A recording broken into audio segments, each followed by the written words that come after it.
throwing it back to the Pulev AJ fight, do you think that it's difficult for AJ having one eye on the potential Fury bout next year? Do you think it's hard for him to concentrate on something like Pulev? Like you say, people probably are maybe underestimating a little bit, but he's probably seen, he's better days now. Do you think that's got to be quite difficult for a boxer at AJ's level to not look past him and not worry, but focus on something that could be one of the biggest fights of our generation?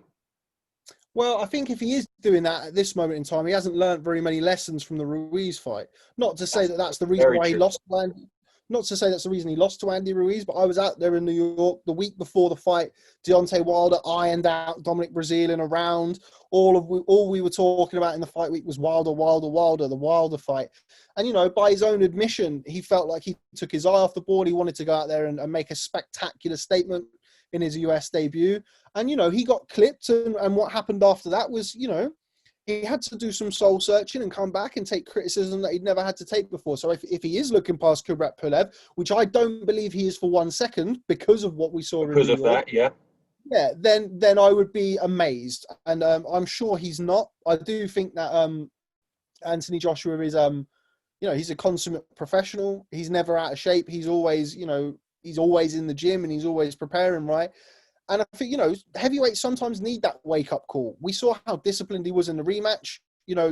I didn't personally think Anthony Joshua was capable of boxing such a disciplined fight for 12 rounds. I felt like there was going to have to be moments in that fight where he had to stand there and have a go with Andy Ruiz. And even when times where Ruiz was able to have some success in the clinch, Joshua kept it calm. He went back to his boxing and boxed on the outside. So that to me shows that he has learned his lessons from that first fight. And I do expect a very, very dominant performance from Joshua. I'm not overlooking Pulev, but styles make fights. The issues that we've seen with Anthony Joshua over the years, even going back to the amateurs when he lost to Mihai Nistor in the European Championships, is he struggles with the smaller fighters. We've seen Andy Ruiz, that shorter trajectory, punching down on opponents. Dillian White with the catch and counter. I mean, Dillian White's not a small man, but he is smaller than Anthony Joshua.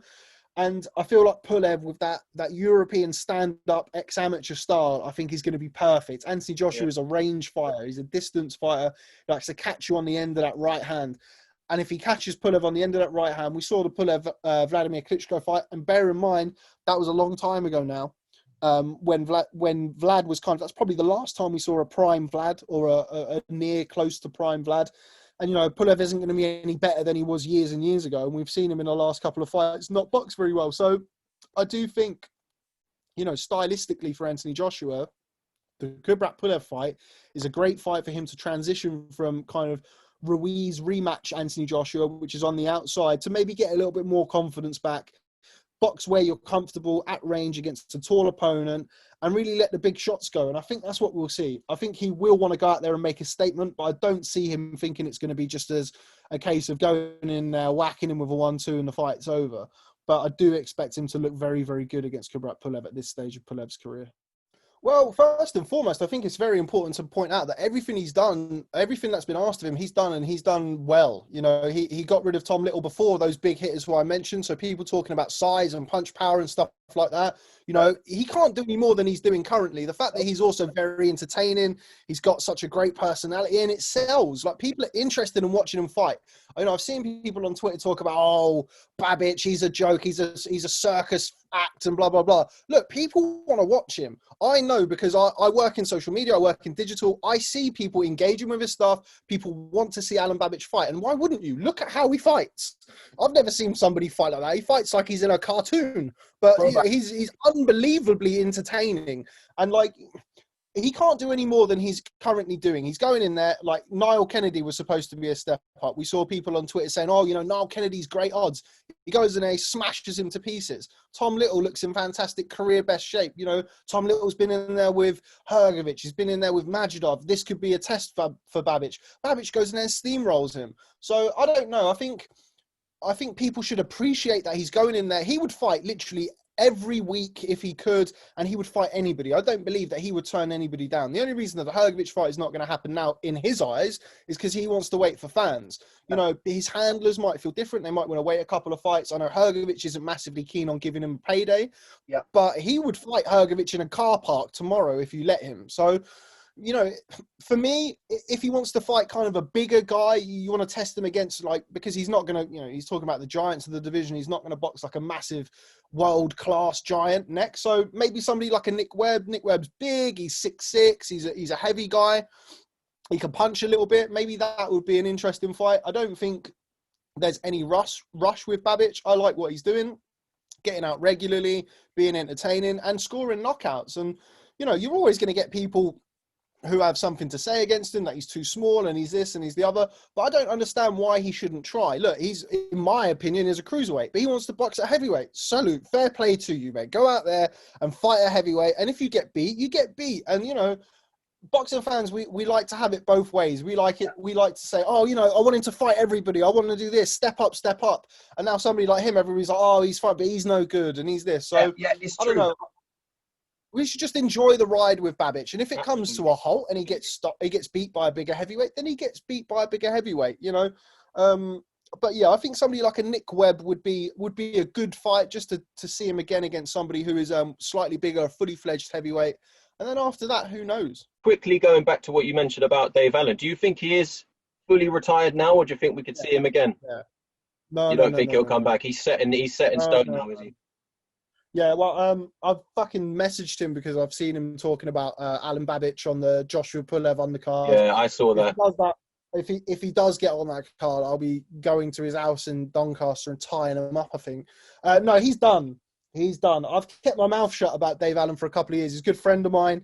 And, you know, I don't think it would have done him any favours for me to be opening my big mouth while he was active. Now he's retired, I'll say what I want. He shouldn't be fighting anymore. He doesn't feel safe. And if you don't feel safe, you shouldn't be fighting, let alone in the heavyweight division. Now, Dave Allen can do an awful lot of things in his life that don't require him to get punched in the head. So I don't think he'll come back. I genuinely believe that this is it for him.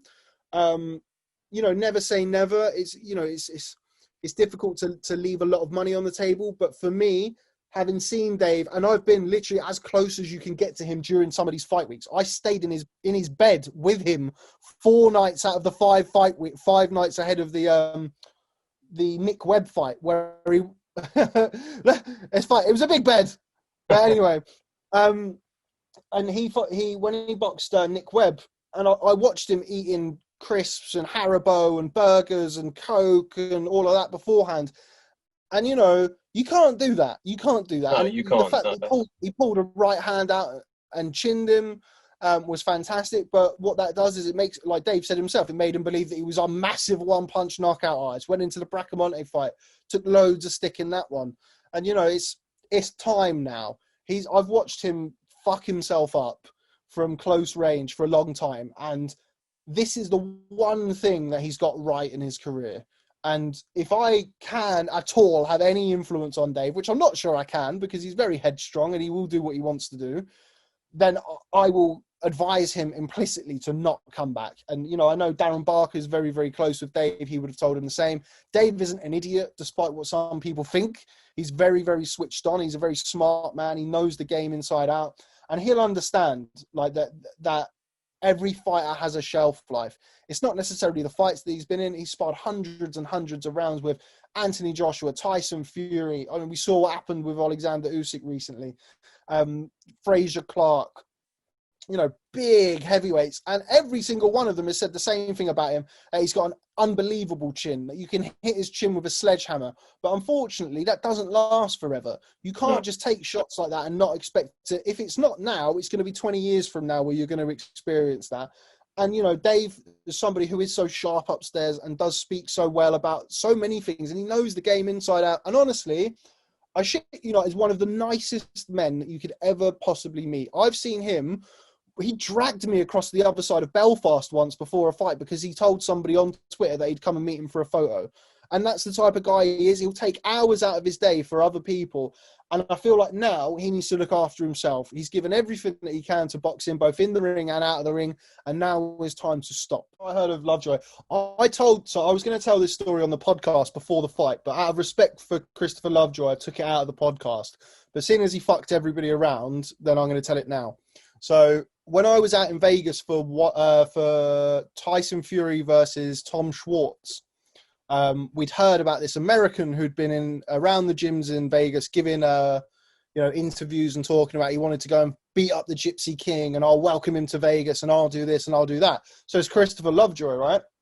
So I heard, and I wasn't there, but I heard from some very, very reliable sources that he went down to the top-ranked gym in Las Vegas and after kind of calling out Tyson and saying he'd do this and do that to Tyson, he had a spar with Fury, and I heard that Fury banjoed him in less than a round. And he came into the MGM about, I think, 2 days later into the media room, and he wanted to sit down and do some media to hype himself up. And 19-0, 19 knockouts. So I think he was 17-0 at the time. But he didn't want to talk about the sparring. So he wanted the sparring off limits, off records, and didn't want to talk about it. And I had obviously heard all of these rumors and seen the interviews that he'd been doing. And I was like, well, we can't talk about the sparring. I don't really want to do an interview. You've been talking about it. I know that you've been chinned, and now you don't want to talk about it. So, yeah, I don't want to see Christopher Love. I've not seen him fight, and I don't care to see him fight. I think he wasted everybody's time. The stuff that he said to Dave Allen, which Dave has told me, and I trust Dave and believe Dave. I have no reason to suspect he would lie. Is a disgrace, and you can't do that. You can't come over and mess around with people's lives and fuck people about in the fight game. So I don't really want to see Christopher Lovejoy fight anybody. If I do want to see him fight somebody, let's see him fight somebody like Filip Hrgović. He was calling Hrgović out on Twitter. Get in there with Hrgović to see how you get on. Almost like not giving him not saying that Babic is a warm-up fight, because he's definitely not, but obviously with someone like Hrgović, you're saying if he's talking himself up like this, throw him in the deep end with someone who is potentially gonna flatten him, you're saying, I suppose. Well, yeah, if you're this and you're that and you're 19-0 and 19 knockouts and the thing that pissed me off with Christopher Lovejoy is we've heard all of this bullshit, and then he goes away and then he calls out Filip Hrgović on Twitter and he says, I'll see you soon, and he sees this. Okay, fucking smarty pants. Get in the ring with Filip Hrgović and we'll see how you get on. Rob, why don't you tell us how you really feel? This is the fight game. It's the fight game. When you're talking about people's health and people's lives and people's well-being, there's no time or place for people like Christopher Lovejoy. You know what?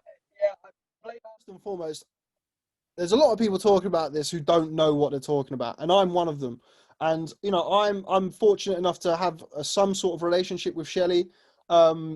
Look, Shelley is no fool, right? Him and Al Heyman are two of the sharpest minds. Forget about boxing, but in sport, they know. Ask Drake about Al Heyman. Like, he knows what he's doing. So I believe that we will see a trilogy fight. I would much rather see Tyson Fury versus Anthony Joshua. I think I'd probably rather see Deontay Wilder versus Dillian Whyte. But I'm also, Deontay Wilder, whatever you think of him, he held that title for 10 successful defenses. If he has a contract that stipulates that he has a chance at getting that title back, he should be able to exercise that right. Now, obviously, this year, everything's gone on its arse and gone upside down. There is such a thing in a contract called a force majeure, where things are taken out of your hands, acts of God, global pandemics, etc., and that's factored in. Now, I believe that we will see the trilogy fight. It's not based on anything that I've been told by anybody. We've seen people several times. Bob Arum has come out in the press and said that ESPN and Fox had a date in January where they could have made the fight in January or they could have made the fight in February. Tyson wanted to go in December, but they don't want that. They believe that they are entitled to that trilogy bout. If they are indeed entitled to that, and I don't know the contract because I've not seen the contract, just like 99.9% of the people who are jumping to conclusions like this, then he's entitled to it. And it might not be it's not going to have the build up of the second fight, because we've seen what's happened not only in the first fight, but the second fight was an emphatic outcome. But let's not forget Deontay Wilder. We mentioned about middleweights earlier. He has got the power to switch anyone's lights out. Does Deontay Wilder have just as much a chance as, or better chance as, the vast majority of other heavyweights have beaten Tyson Fury? In my opinion, yes, he does. Because Tyson Fury could be dominating that fight. He switches off for 1 second. He could get his lights put out. Deontay Wilder still, in my opinion, is the biggest one-punch knockout artist in the heavyweight division. So it's not like he can't fight overnight, or it's not like overnight he's lost the ability to punch. I'm not a solicitor. I don't know the ins and outs of the contract, and I haven't really been told. I was told, I've been trying to get an interview and get something with Shelley Dunn every month since February. So the one thing that he did tell me is that their intention was to have the trilogy fight. And this was back in, I believe, July or August, he said that to me. That is their intention, the trilogy fight. From their point of view, there has been no change in that. We've not seen him come out and say anything to the contrary. So it's interesting. I don't know whether or not Tyson Fury, not boxing on December the 5th has anything really to do with it. I'm not sure. It could just be coincidental. Or, Eddie said in the interview the other day that fight can't happen because they can't make the numbers and they can't make it work. Eddie's always going to say that just to wind Frank up, in my opinion. So we don't know. So unless people have visibility over things like, don't get me wrong, the stuff that Deontay Wilder's saying in videos and stuff, you can have an opinion on that because what he's saying is, it's there for everybody to see. You can make your own assumptions from that. But when it comes to, contract law of multi-million-pound businesses and businessmen, I'm more inclined to listen to the opinions of Shelley Finkel and Al Heyman on those ones. I completely agree. And like you said, because I was, I had the opinion that I thought it was terrible of how he's, put himself across after the loss to Fury with the cheating allegations and stuff like that. And again, I'm not in there enough to understand all the ins and outs of everything, but just the way he's handled it and the way the team has handled it has been a little bit of a weird one, to be completely honest with you. But, don't get me wrong. I completely agree with you. Like, the videos that he sent and the accusations he's making, in my opinion, are absolute bollocks. That's my opinion. But that doesn't mean he's not entitled to a trilogy bout if the contract stipulates that he can. Yeah. So, it's neither here nor there. And whether or not he's saying these things and he believes them or he's doing it to drum up a bit of interest, if the contract stipulates that he can do it and a force majeure means that, the deadline that was initially in place can be extended, just like, by the way, many, many contracts and deadlines have been extended due to the pandemic, then let the man fight for his title. He might get filled in again or he might win. We don't know. And, that's just the game. You can't get to pick and choose when you follow a contract and when you don't follow a contract, because otherwise it's anarchy. And boxing is enough of a wild west without disregarding contracts. That's not to say that it might have expired. I don't know. I haven't seen it. But yeah, no, I agree with you. I'm not at all in favor of the way Deontay Wilder has handled the loss. Whether he believes it, whether he's doing it just to stir up some controversy, I really don't know. But if he's entitled to a shot at the title after holding it for X amount of years and making 10 defenses of it, then let the man fight for the title.